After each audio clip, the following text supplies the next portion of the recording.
Okay, hello mga ka-flyers. Ang gagawin natin ngayon ay titikman natin yung ating Salveyo Well Good Shape Latte.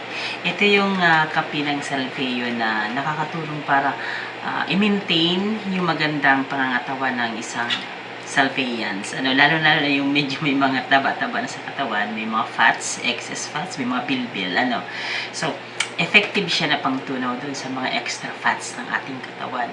Especially na yung mga nagwo-workouts, yung mga gusto magbawas ng timbang. So, very effective po ito na Salveyo Well Good Shape Garcinia Latte. So, bagong dating to kanina. Sige, itatry natin. Ang isang box nga pala ay 499. Pero kung member ka ng Salveyo Well, discounted siya. Kaya discounted ako nito. So, mura lang to para sa akin. Kaya siya nabibili ko, nagagamit ko everyday.